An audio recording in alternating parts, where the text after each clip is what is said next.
Fatos da semana.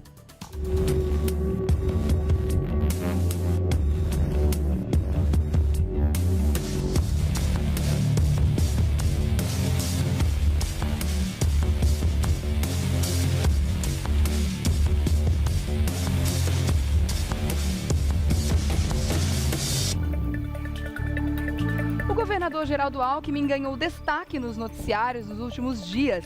Ele revogou o sigilo de informações estaduais e determinou que, a partir de agora, somente o próprio governador ou o vice, os secretários de Estado e os procuradores poderão decidir sobre novas restrições. Veja no vídeo. Que faliu. Na semana passada, Geraldo Alckmin revogou o sigilo de informações estaduais e determinou que, a partir de agora, somente o próprio governador, o vice, os secretários de Estado e os procuradores é que poderão decidir sobre novas restrições. O texto também proíbe que seja delegada a subordinados a competência para decidir sobre novos sigilos de documentos. A decisão foi tomada depois que veio a público que informações de dados técnicos da Sabesp, do transporte urbano, da Polícia Militar e também da administração penitenciária foram colocadas sob sigilo, impedindo o acesso da população. E é sobre esse assunto que vamos falar agora, aqui com vocês no Revista da Cidade. Já estamos com o doutor Eduardo Leite, sempre com a gente às terças-feiras. Olá, meu querido, bom dia. Como é que você tá? Tudo bem? Eu tô ótimo, tranquilo. Que bom, bem-vindo sempre, viu? Obrigado. Antes da gente comentar esse assunto aqui no estúdio, eu quero ouvir a opinião de um especialista, na verdade ele é professor de Ciências Políticas da Faculdade Casper Libero, Alexandre Hilsenbeck. A gente perguntou para ele como fica a imagem do governador diante da divulgação desse sigilo imposto à Sabesp, ao metrô, à Polícia Militar e também aos presídios. Como é que o governo sinaliza à sociedade com relação a esse assunto? Dá uma olhada. A imagem do governo ela fica bastante abalada na medida que um Estado democrático de direito tem a prerrogativa que as informações sejam públicas, transparentes e publicizadas amplamente, né? Nesse sentido, que o governo ele aponta é uma sonegação de informações de interesse público em áreas que, curiosamente, estão passando por algum tipo de investigação do Ministério Público ou denúncias de fraudes, corrupções, como a gente vê exatamente nos casos da administração penitenciária, da Polícia Militar, do metrô, da Sabesp. Poderíamos ampliar isso também para o âmbito do governo federal no sentido da Odebrecht ou do governo municipal no sentido da SP-Trans. Essas denúncias elas acabaram vindo a público quando a mídia ela tentou fazer um papel de investigação e se viu barrada com isso, e a pressão pública fez com que diversas dessas medidas, no caso do governo do estado de São Paulo, o governador Alckmin, fossem voltadas atrás nesse sentido e não mais pudessem ser os baixos escalões do governo que decretassem sigilo, mas agora só os altos escalões. Ainda assim, é importante que a gente fique atento, a população, a sociedade de uma forma geral, fique atento de que a exceção não se transforme em regra nesses casos, Ou seja, que a má gestão seja escamoteada por formas, por decretos sigilosos, quando essas informações elas não dizem respeito necessariamente a algum tipo de risco às estratégias, às instituições ou à segurança da população. Deixa eu agradecer, então, à Faculdade Casper Libero pela participação do professor Alexandre Hilsenbeck. Obrigada mais uma vez. Tá aí a pressão da sociedade realmente fazendo a diferença, doutor Eduardo? E a mídia, antes de mais nada, no seu papel investigativo, que também tem uma grande importância, e nesse caso, especificamente, ajudou com que essas informações tivessem uma revisão, pelo menos, dessas proibições. Como vai ser a partir de agora, a gente ainda não tem certeza, porque isso tudo está sendo revisto, doutor?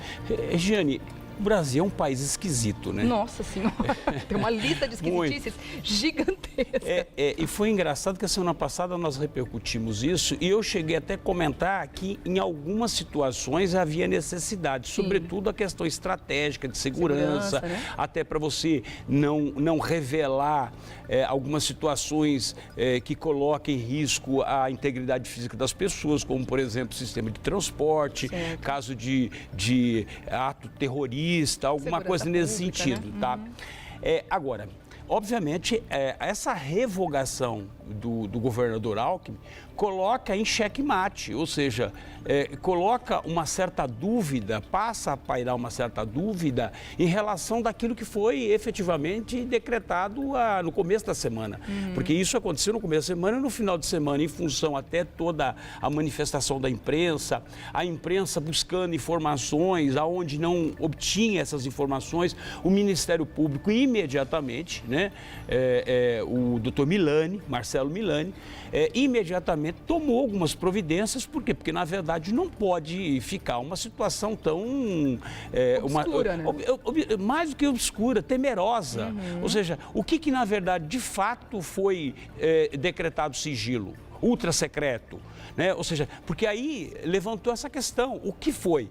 Né? Foi algo estratégico, sob o ponto de vista para manter a integridade física das pessoas, né? Ou foi algo que você colocar debaixo do tapete, como, por exemplo, a evolução das obras do metrô, claro, né? Ou seja, a questão da própria Sabesp, né? Ou seja, essa falta de água, o que de fato aconteceu. Então, levantou uma suspeita de que o que foi decretado ultra secreto, para que não houvesse, para que não ocorresse mais especulação, e obviamente o governador ele foi colocado numa situação bastante estranha, né? Ele imediatamente, o que ele fez? Ele revoga todos os sigilos que foram decretados, né? E impõe uma nova regra, ou seja, quem é que pode decretar esses sigilos? Né? Para você ter uma ideia, a questão da Secretaria de Segurança Pública, tanto a Polícia Militar quanto o sistema, a Polícia Militar chegou a decretar sigilo de documentos ultrasecretos, né, considerados ultrasecretos,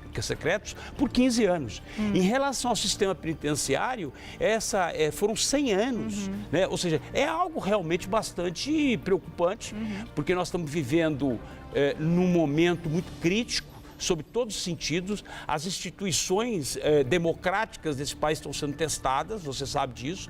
Há uma mobilização, uma movimentação muito forte em relação à questão do impeachment, há uma questão de intervenção militar. Então, o que acontece? Em função até desse momento crítico que nós estamos vivendo, nós temos que ficar muito atentos todas essas movimentações, porque esse decreto, esse decreto que foi anunciado no começo da semana, levanta, ou pelo menos acende a luz amarela. Né? O que eles estão querendo fazer? O que eles estão querendo esconder? A gente exatamente. fica com essa dúvida. A população, no momento em que a descrença nos governantes é tão grande, em que os escândalos de corrupção não param de pipocar em todas as esferas, é muito natural que toda a população ache, no mínimo, muito estranho que vários segmentos de instituições públicas queiram esconder informações. E mais, até por conta desse decreto que foi anunciado sigilo, isso acabou sendo extensivo até a própria prefeitura, porque a prefeitura, na verdade, a prefeitura de São Paulo proibiu a divulgação de imagens da região da Cracolândia, algo extremamente sensível à questão não só do aspecto de segurança, mas sobretudo a questão também de saúde pública. Mas alegando que eles fizeram isso, porque imagina, de repente, você tem um parente desaparecido, você quer fazer uma busca por alguém, uma procura por alguém, você não vai ter acesso a essas imagens porque elas estão, pelo menos até então, né, estão sendo revistas agora, mas estavam sob sigilo, alegando o quê, doutor? E o que acontece é o seguinte, você pode até decretar algo que vai ao encontro do interesse público.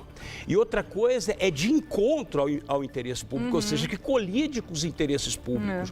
Por que o Alckmin voltou atrás? Voltou atrás porque as medidas que foram tomadas, decretando os sigilos nesses documentos, que chegando até a 100 anos, vai de encontro à sociedade, ou seja, colide com os interesses da sociedade, sobretudo até a questão do portal da transparência. Porque está assegurado na Constituição, na nossa Constituição, o direito à informação. Entendeu? Todo brasileiro, todo cidadão tem direito de ter as informações. Tanto é verdade, por que nós tivemos aquela comissão da verdade para apurar os crimes naquela época da ditadura? Ou seja, isso vai ao encontro, ou seja, o interesse da sociedade de saber de fato o que aconteceu. Porque o mesmo ato praticado recentemente foi praticado lá atrás também, quando foi decretado sigilo em vários documentos, né, do governo e que só foram revelados 30, quase 40 anos depois. Então, e é o que pode acontecer com muitos desses documentos. Daqui 30 anos interessa alguma coisa, saber quem é que fez, a pessoa pode não estar nem aqui, mas para pagar, né? E mais, né? Ou seja, essa questão do problema da Sabesp.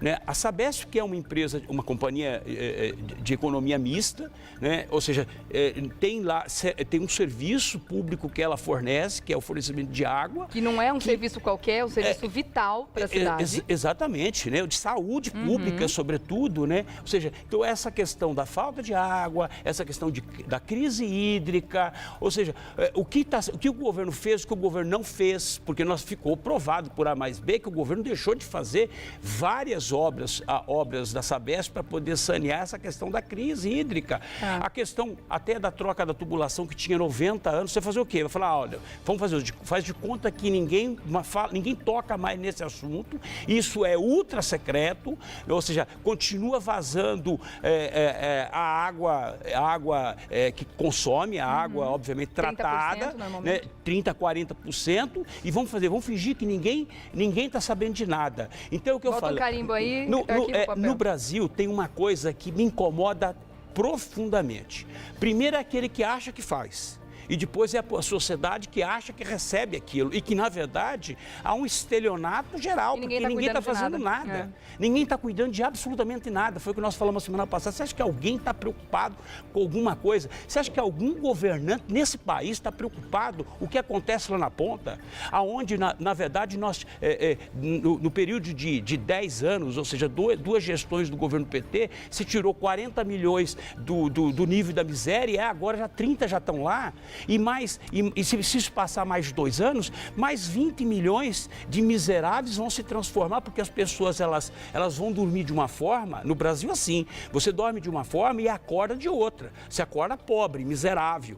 É isso que acontece. Na verdade, eles estão preocupados com contas na Suíça e como é que eles vão escapar das investigações. Por isso que eu disse a você, e repito, esse é um país esquisito, é um país que, na verdade, é uma contradição. As pessoas elas não têm uma coerência naquilo que falam, né? Nem governador, nem presidente da República, nem prefeito, ninguém tem, na verdade, uma coerência naquilo que fala, naquilo que alega. Porque o que a sociedade quer é ela receber aquilo que ela paga. É só isso, ou seja, eu pago impostos, eu quero receber esses impostos de volta. Agora, eu pago impostos e esse dinheiro vai para onde? Vai para a Suíça, vai para qualquer outro paraíso fiscal. Esse que é o problema, está tudo errado. E a gente é desrespeitado todos os dias. Agora, para a gente concluir o assunto, o Ministério Público está investigando exatamente o quê? Quem exatamente colocou o carimbo de ultrasecreto nesses documentos para saber, para dar nome aos bois? É isso que eles estão querendo saber? O fato do governador ter revogado esses sigilos não isenta de punição aquele que bateu o carimbo, ou seja, ultrasecreto. Então, funcionários que eventualmente tenham tomado essa atitude, ter decretado esses sigilos, né, obviamente podem ser punidos até responsabilidade do ato praticado. Né? Ou seja, então não pode, ou seja, o Ministério Público ele vai revelar e deve uma satisfação para a sociedade para saber exatamente aquilo que foi escondido e aquilo que não foi escondido. Né? Eu acho que o portal da transparência é justamente para levar informações para a sociedade e, sobretudo, assegurar a aplicação da Constituição, que dá o direito de qualquer cidadão ter informações, seja de qualquer caráter, de qualquer forma, entendeu? Então, esse é o entendimento. Eu vou agradecer mais uma vez a presença do doutor Eduardo, que sempre ajuda a gente a esclarecer esses assuntos esquisitos, como a gente classificou logo no começo. Nós somos todos esquisitos, na verdade, né? Esquisito um pouco mais normal, né? Ou não, né? Ou anormais, né? Porque de perto diz que ninguém é normal, né? Então vamos lá. Para continuar a fazer contato com o doutor Eduardo ao longo da semana, você vai lá no facebook.com/Eduardo César Leite. E claro, continue acompanhando às terças-feiras. Doutor Eduardo sempre aqui com a gente. Obrigada, meu querido. Boa semana para você, viu? Boa semana pra Até. todos, Ótima semana. Obrigado.